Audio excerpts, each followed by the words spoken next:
Vous êtes venus ce matin, vous êtes là, vous êtes encore là. Vois-tu, Dieu d'Abraham, d'Isaac et de Jacob, nous sommes encore là. On insulte ton nom dans le monde entier, mais nous sommes là. On viole le droit et la justice, on tue le père, la veuve et l'orphelin, mais nous sommes là. On méprise l'immigré, on dénigre le juge et le scientifique, pour autant, nous sommes là. Mais que croyons-nous? Qu'un jour, les forces de ce monde seront vaincues? Eh bien, le jour est venu. Tu nous donnes la grâce et la paix. C'est aujourd'hui. Et partout sur la terre se lève aujourd'hui un peuple que rien ne saurait abattre. Le peuple de l'amour inconditionnel, de l'écoute et du partage, de ceux qui proclament que ton Fils est ressuscité et qui te disent, en chantant au premier spontané,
Christ est ressuscité, il est vraiment ressuscité. Alléluia. Jour d'allégresse et jour de joie. Christ est ressuscité. Il nous conduit de la mort à la vie. Christ est ressuscité. Le monde entier est en fête. Christ est ressuscité. Alléluia. Et je vous invite à prendre le premier cantique, le 44-17. Jésus par la clarté, à la page 676.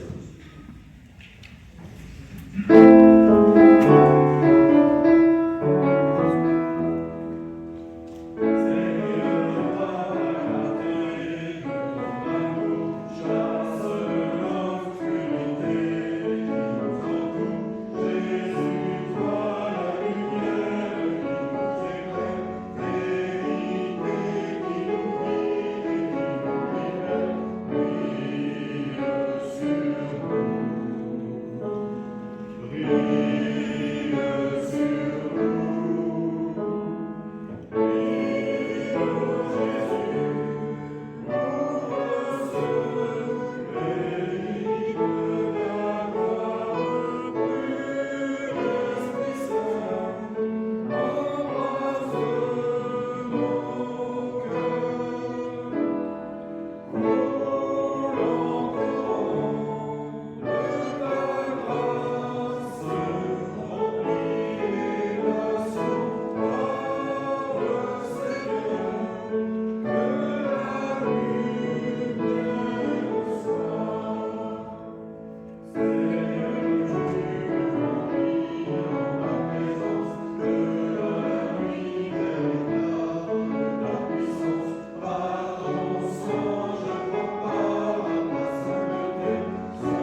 Nous entendons les paroles d'alliance de la part du Seigneur en lisant le texte de la Genèse, au chapitre 1, le tout début de la création. Et je vous inviterai à être attentif à la formulation de cette toute nouvelle phrase qui émane de la traduction œcuménique de la Bible et qui peut venir quelque peu bouleverser notre représentation de la création. Lorsque Dieu commença la création du ciel et de la terre était déserte et vide, et la ténèbre à la surface de l'abîme. Le souffle de Dieu planait à la surface des eaux, et Dieu dit que la lumière soit, et la lumière fut. Dieu vit que la lumière était bonne, Dieu sépara la lumière de la ténèbre, Dieu appela la lumière jour, et la ténèbre, il l'appela nuit. Il y eut un soir, il y eut un matin, premier jour. Oui, Seigneur, c'est bien ta parole qui commence toutes choses. Et dans la création de la lumière, tu apparais, ainsi qu'elle-même. Nous apprenons à l'école qu'avant la préhistoire, avant l'histoire, il y avait la préhistoire. Aucune tradition ne nous instruit sur ce moment où, avant la création, la parole n'existait pas. C'est l'apparition de la parole et de Dieu lui-même qui crée le monde et qui marque le début de notre histoire. Je vous invite à chanter le spontané suivant. Dans ta parole, ô Dieu, je puise force et vie.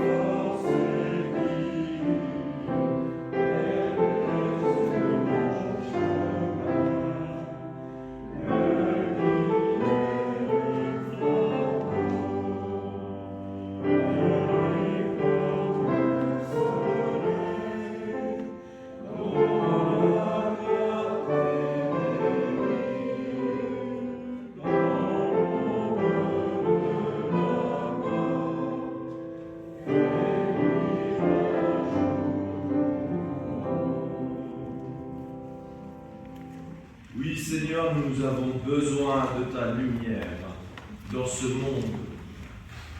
monde qui est fou.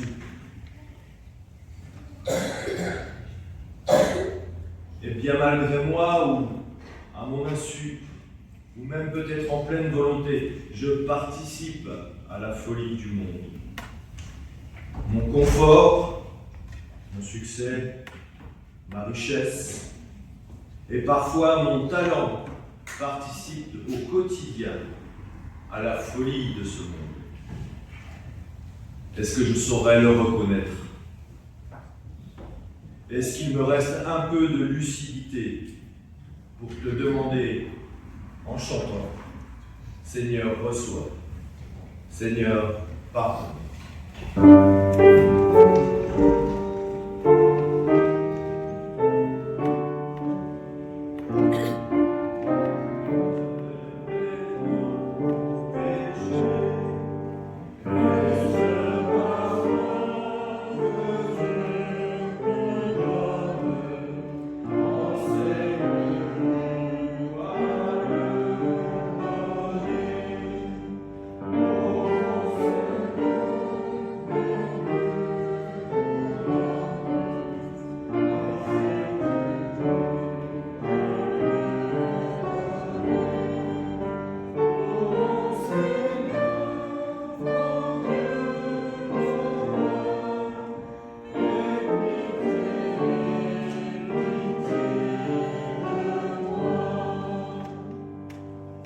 je vous invite à vous lever pour l'annonce de la grâce.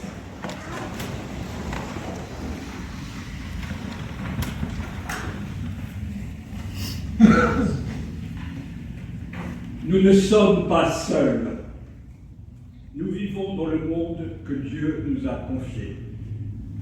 Nous croyons en Dieu. Il a créé et continue à créer. En Jésus, vrai homme, il est venu apporter réconciliation et vie nouvelle. Par son esprit, il œuvre en nous et en tout homme. Nous sommes appelés à être Église pour le célébrer, pour proclamer Jésus crucifié et ressuscité, notre justice et notre espérance, pour annoncer le royaume, vivre avec respect dans la création, aimer et servir notre prochain, rechercher la paix et résister au mal. Nous avons confiance en Dieu, dans la vie, dans la mort, dans la vie après la mort. Dieu est avec nous. Nous ne sommes pas seuls, nous croyons en Dieu. Amen. Et je vous invite à chanter le spontané suivant, Christ est ressuscité.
Alors que Jésus était mort, nous allons tout d'abord reprendre le fil de l'Évangile.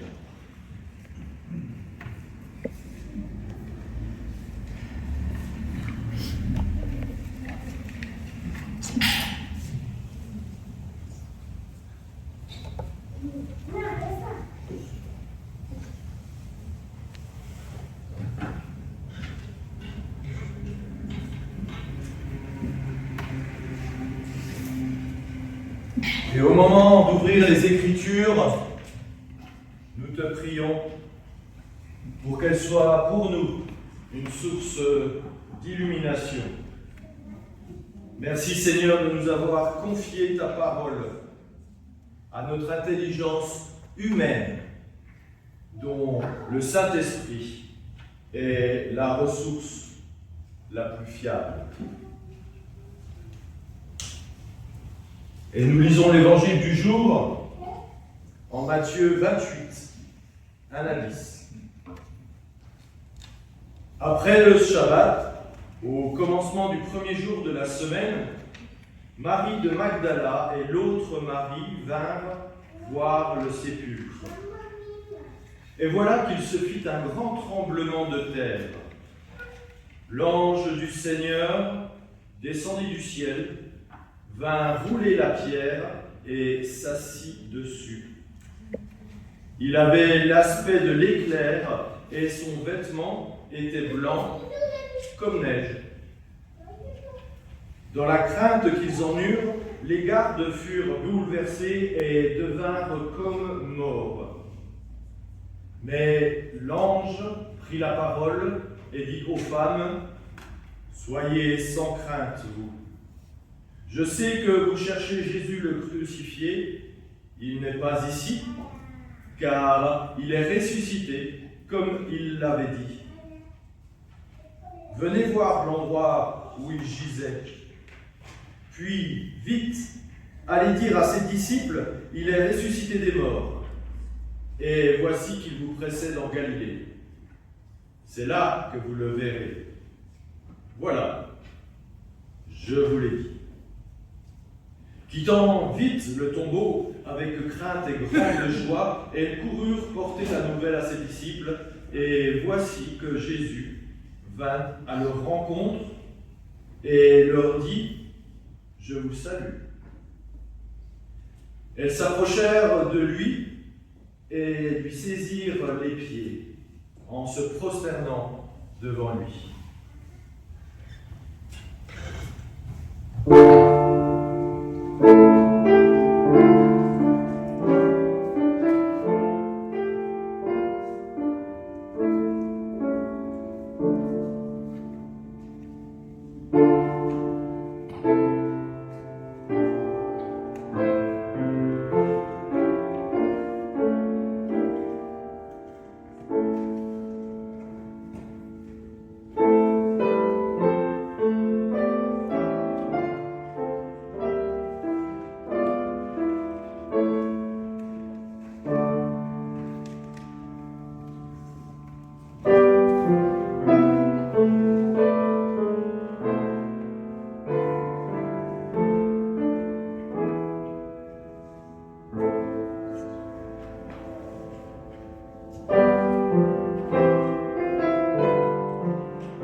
En ce jour de fête, nous avons mis un peu de couleur, une guirlande de lettres pour un mot, ou peut-être deux, un désordre dans les couleurs, peut-être prémisse d'une harmonie, d'une alliance nouvelle,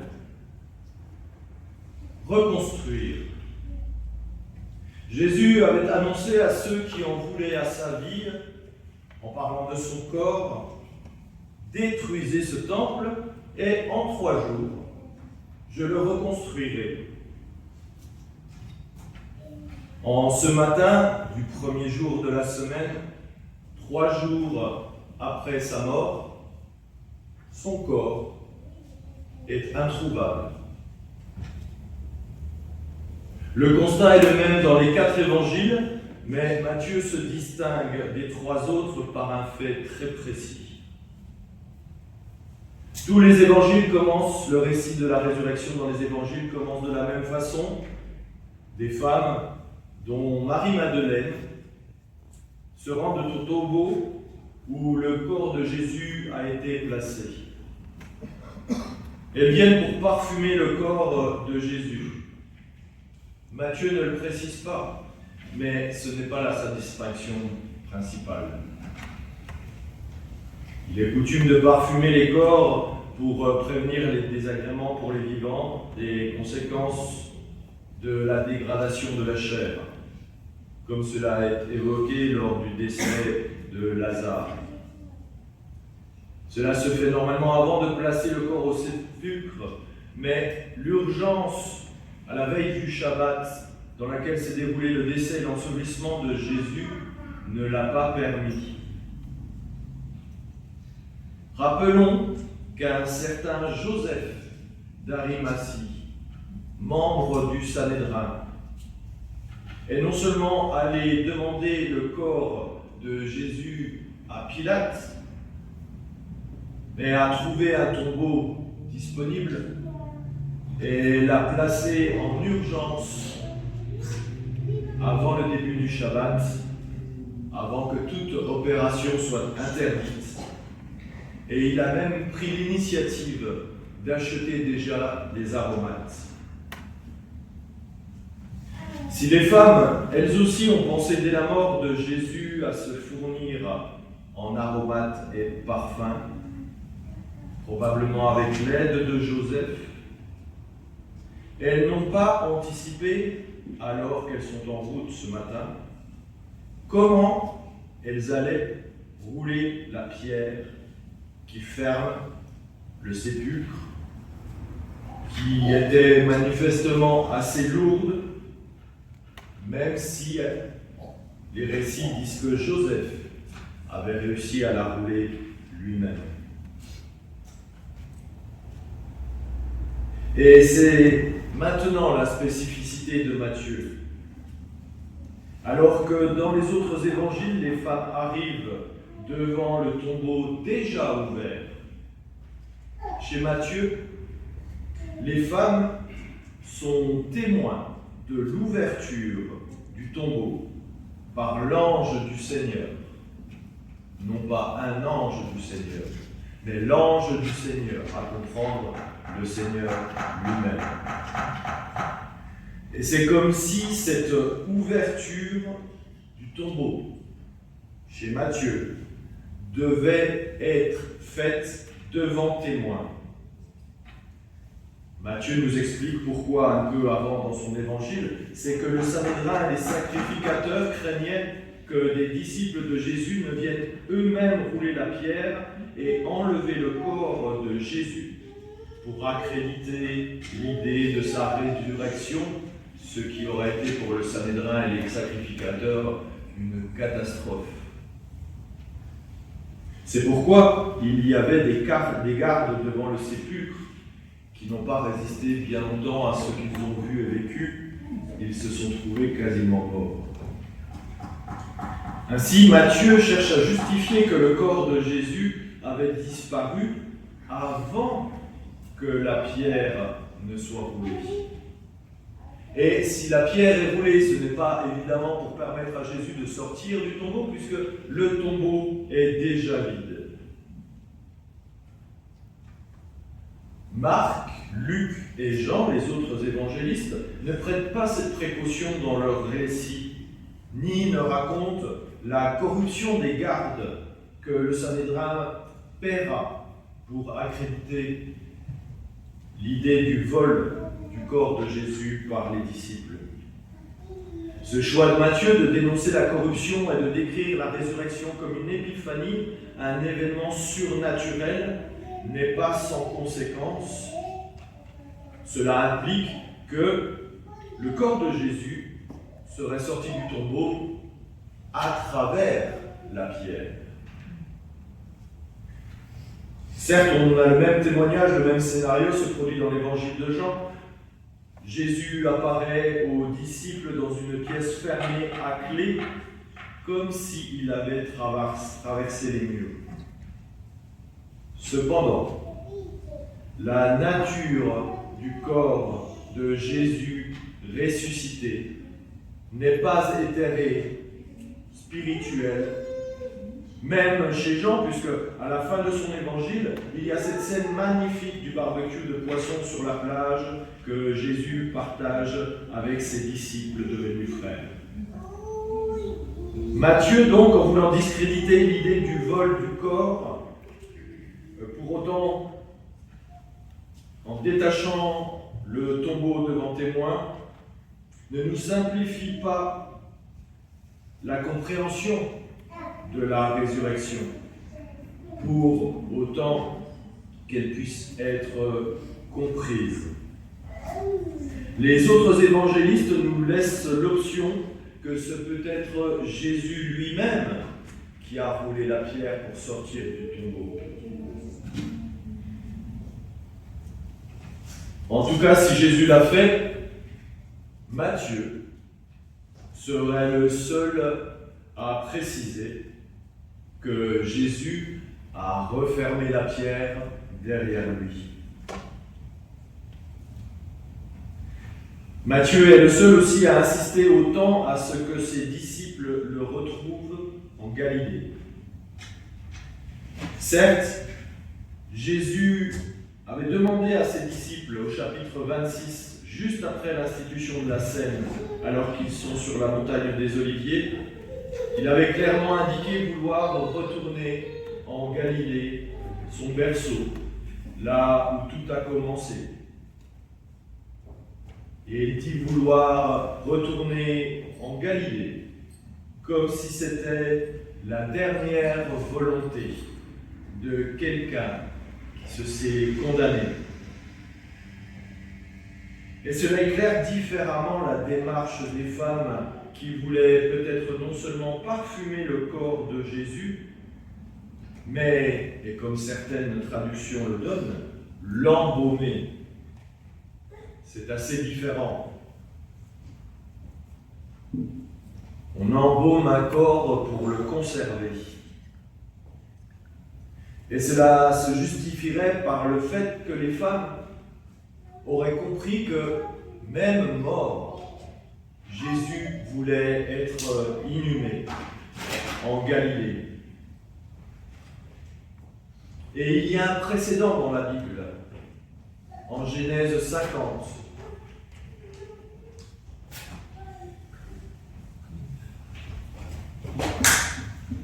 Au moment de sa mort, celui qu'on appelle Israël, Jacob, demande à son fils Joseph de le ramener en terre de Canaan alors qu'ils sont en Égypte.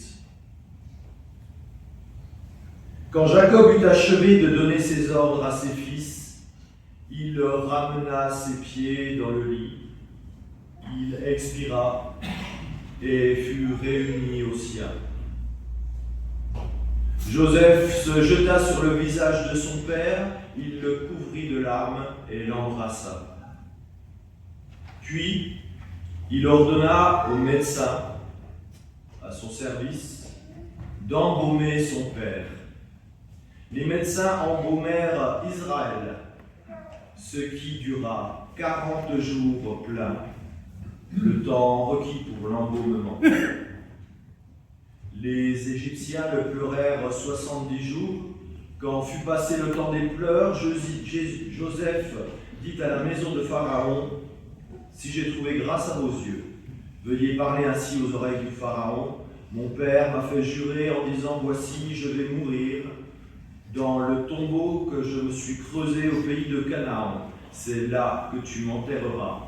Je voudrais maintenant monter, enterrer mon père, et après, je reviendrai. » Pharaon donna sa réponse, « Monte, enterrer ton père, comme il te l'a fait jurer. »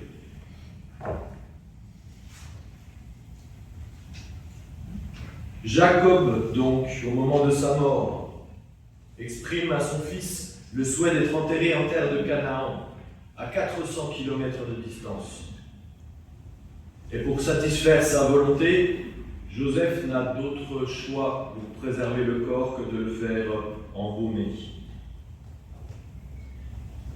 Il n'est pas anodin de remarquer que l'embaumement durera 40 jours, autant de temps que dans le Nouveau Testament, il faut de la résurrection à l'ascension. Pour revenir à notre situation, Jérusalem est à 180 km de la Galilée.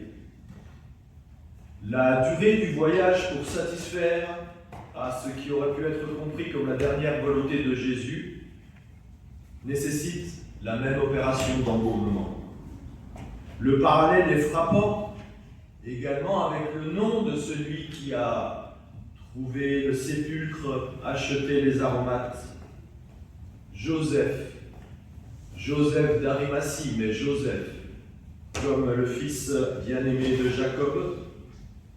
Joseph qui réclame le corps à Pilate, comme Joseph, le fils de Jacob, demande le droit à Pharaon d'aller enterrer son père en terre de Canaan.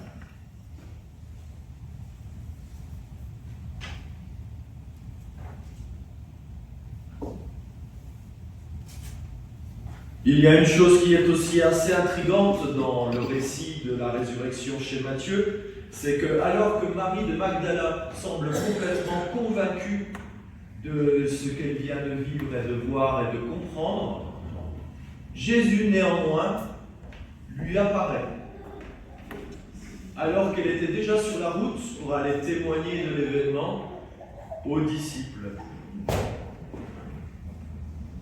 On peut comprendre que Jésus voulait calmer justement ces inquiétudes par rapport au traitement de son corps. Ne te soucie pas de mon sépulcre, ni de mon corps, pourrait-il lui dire.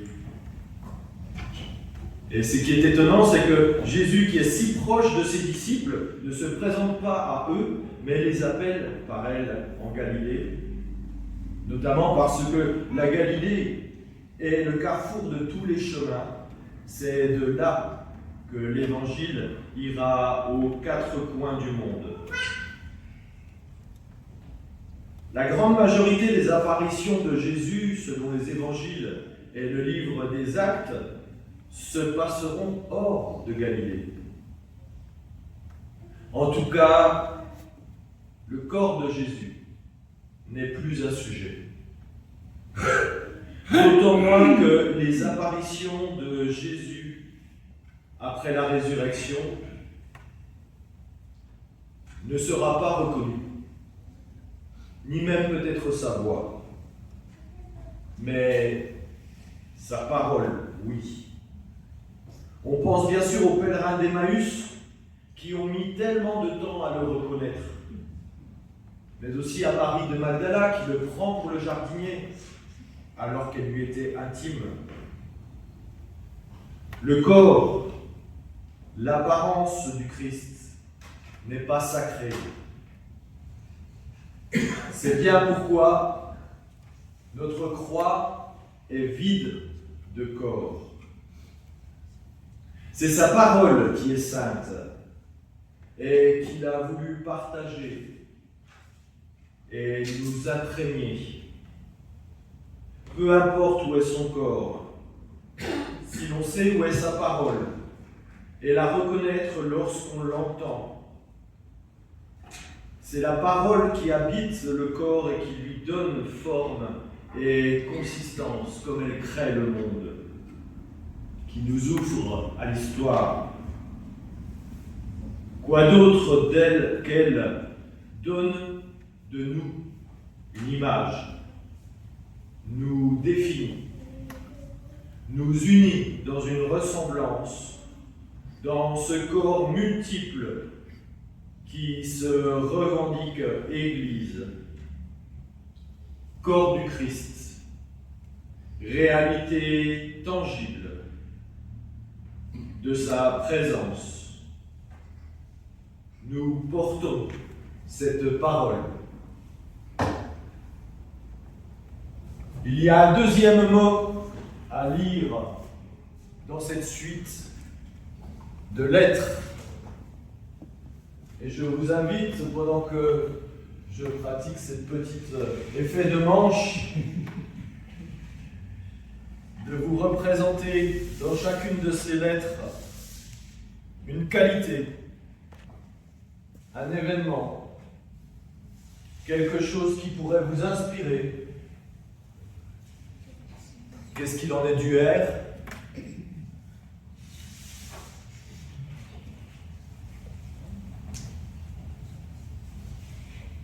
Qu'est-ce qu'il en est du E? Éternité?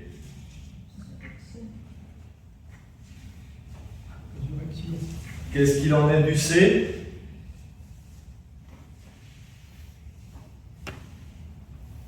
Qu'est-ce qu'il en est de ces couleurs qui nous rappellent une alliance nouvelle?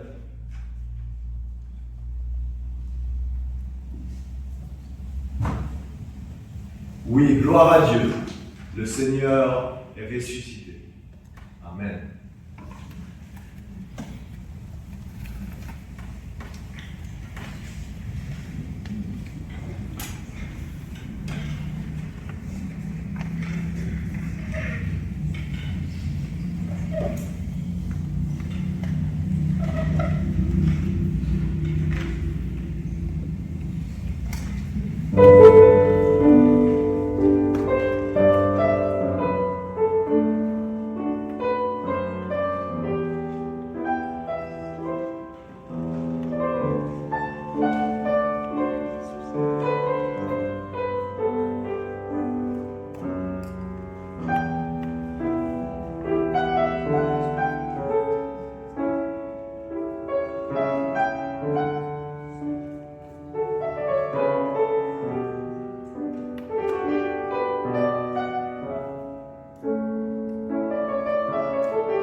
Je vous invite à vous lever,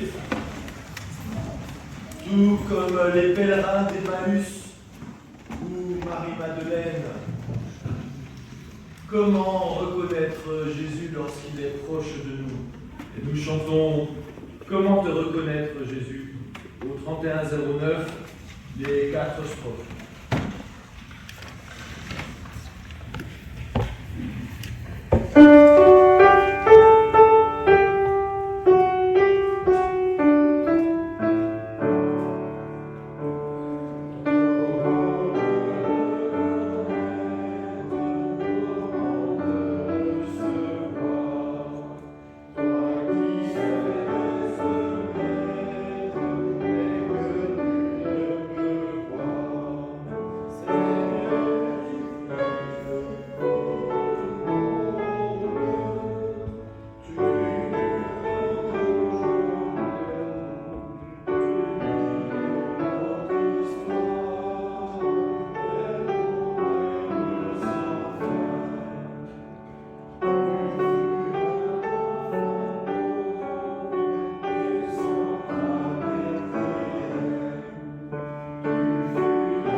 On y va?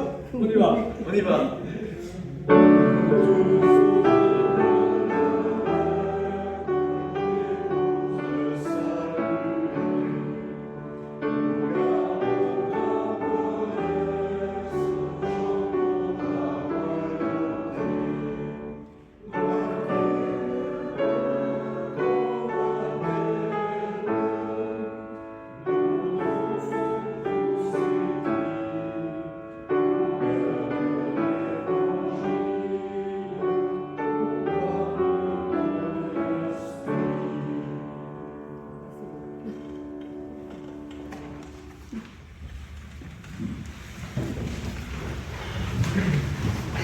C'est le moment des annonces.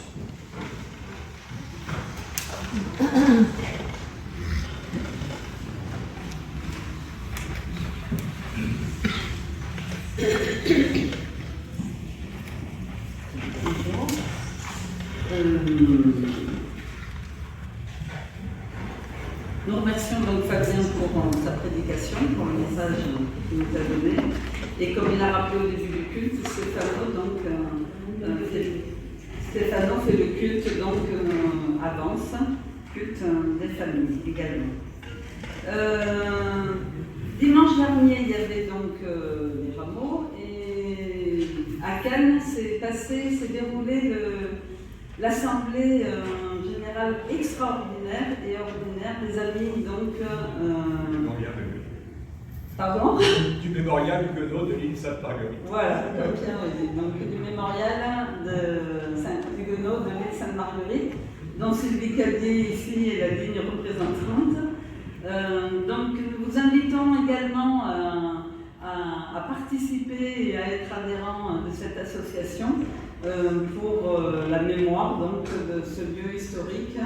Et si vous voulez plus de renseignements là-dessus, donc vous pouvez vous adresser à Sylvie.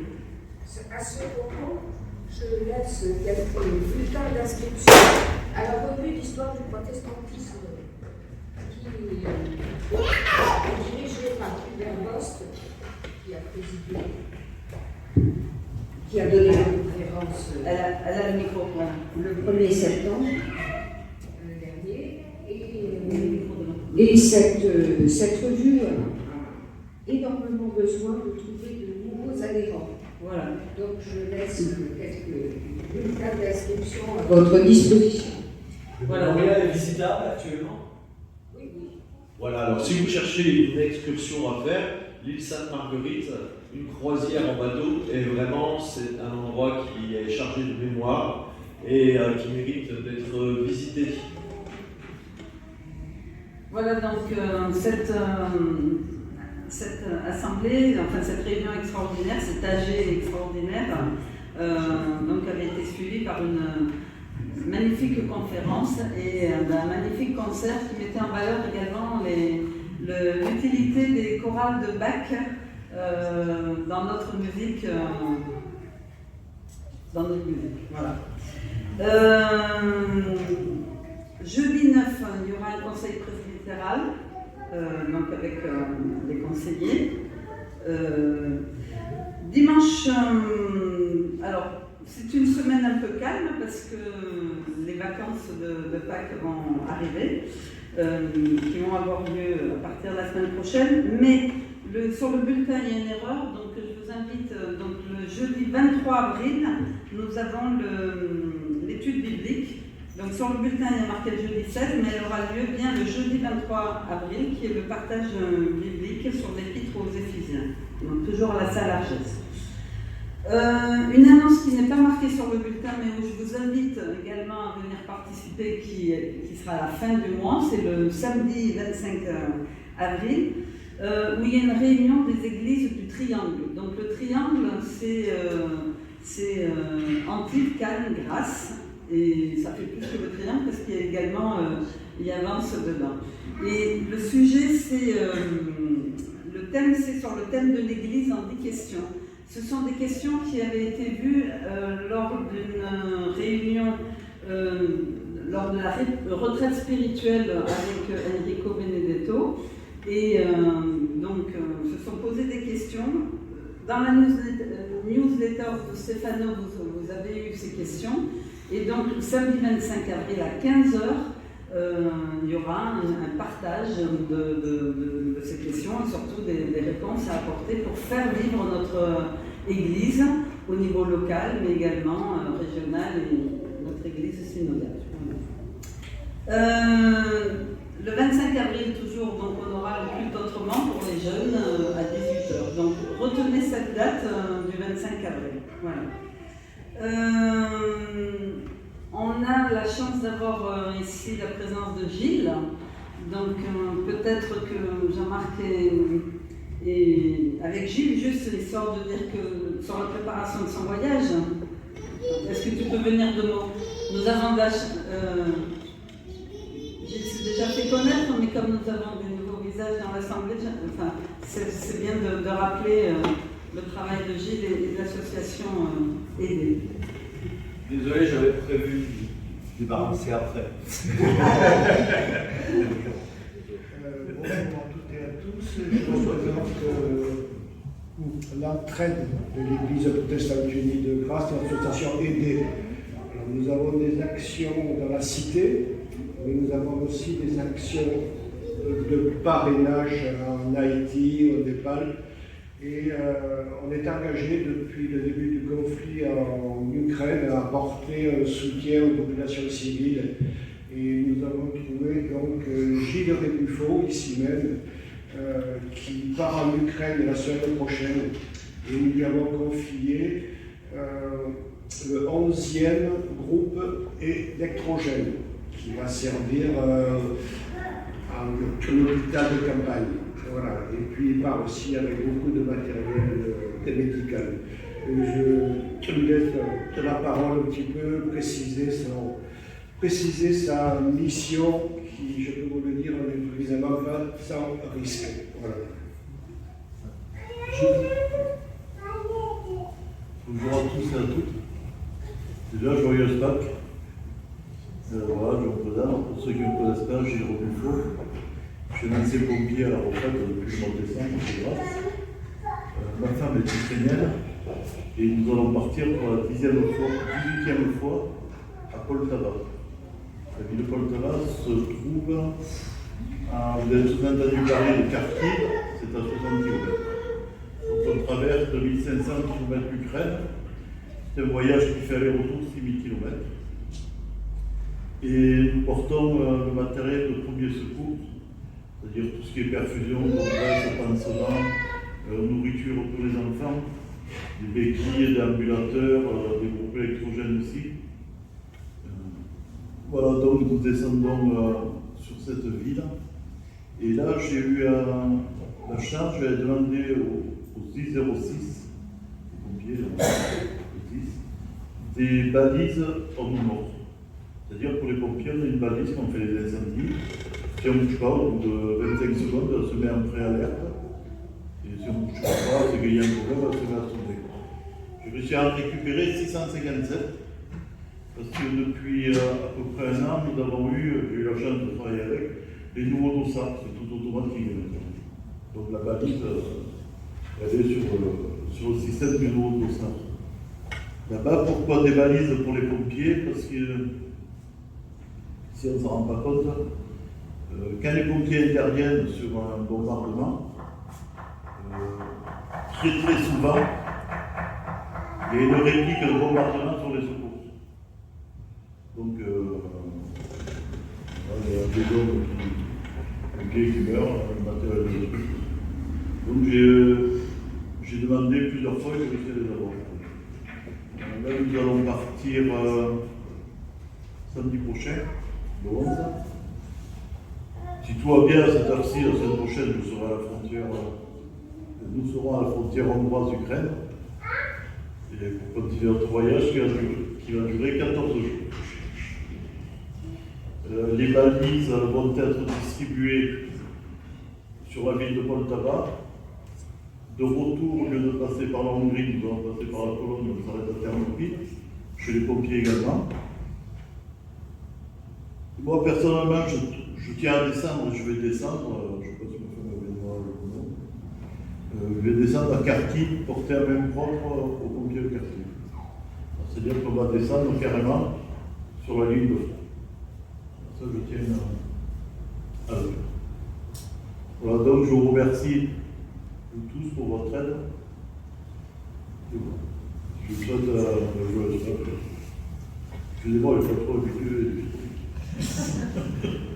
Je pense que j'ai été clair.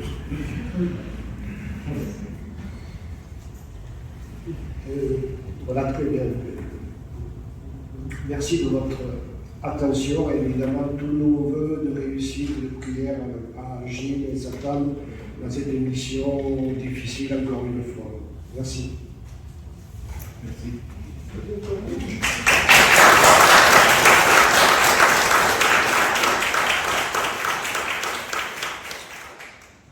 C'est maintenant le moment de l'offrande. Notre subsistance est assurée par vous-même et uniquement par vous-même. Que cette offrande soit joyeuse et généreuse.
Seigneur, nous voici témoins de la résurrection. Que notre joie guide notre course pour dire au monde que tu es vivant. Sois avec nous quand nous apportons cette espérance à ceux qui sont dans la douleur, quand nous disons ce bonheur à ceux qui ne le partagent pas, quand nous annonçons cette paix à ceux qui sont divisés, quand nous proclamons cette certitude à ceux qui sont dans le doute. Car désormais nous le savons, la vie éternelle est commencée, tu nous précèdes sur notre chemin. Amen.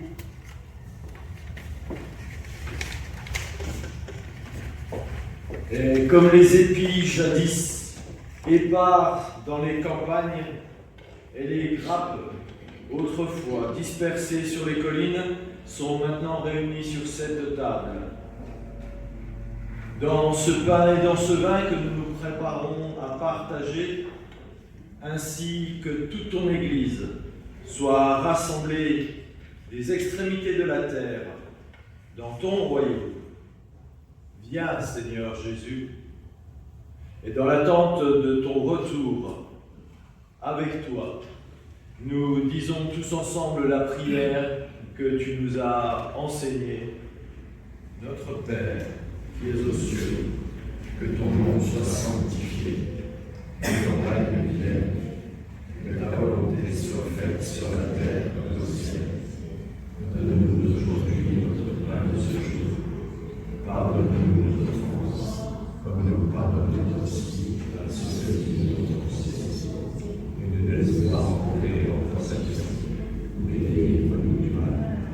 Car c'est à toi qu'appartient le règne, la puissance et la gloire, au siècle des siècles. Amen.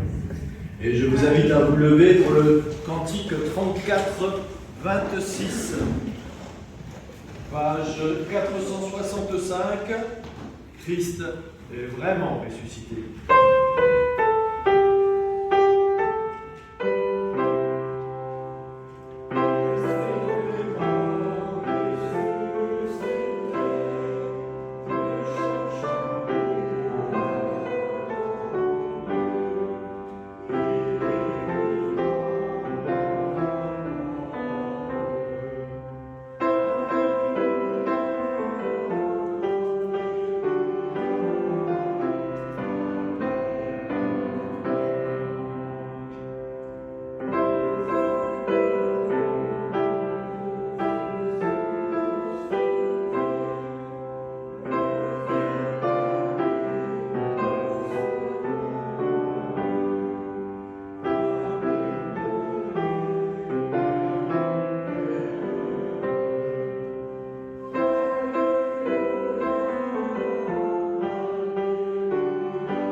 Le soir où il fut livré, Jésus avait réuni ses disciples pour partager avec eux le pain et le vin.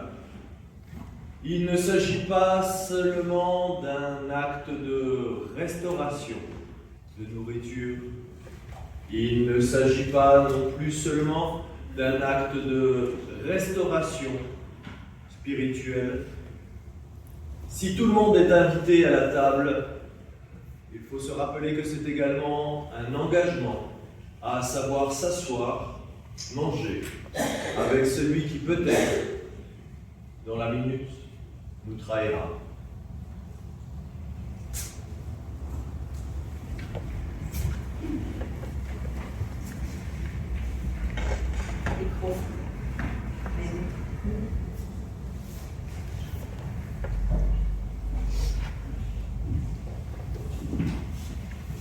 Jésus, le ressuscité, nous appelle.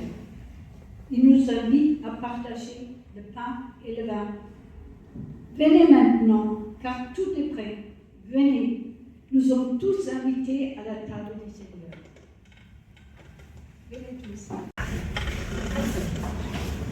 Le pain que nous rompons est la communion du corps de notre Seigneur Jésus-Christ. Donnez-vous.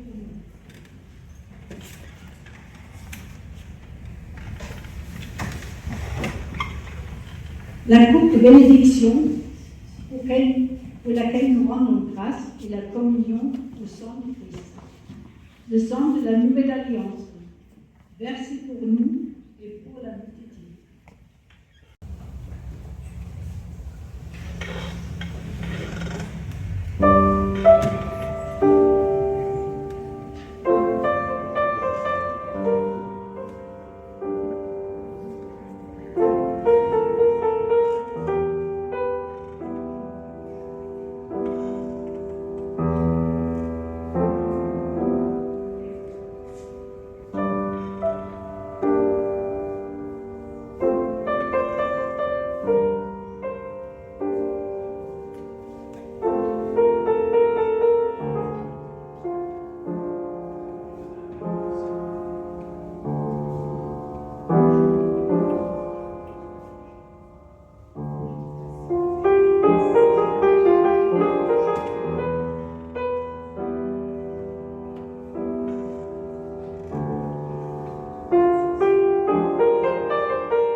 Voici, Seigneur, nous avons fait mémoire de ta mort et de ta résurrection.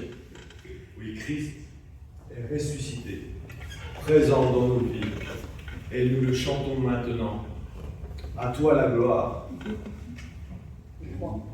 Trois couplets. Très bien, c'est parfait. Moi, on ne les connaît pas, les trois. Ah, d'accord. Les On les deux, saura, c'est on les bien, les saura. deux.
Celui, c'est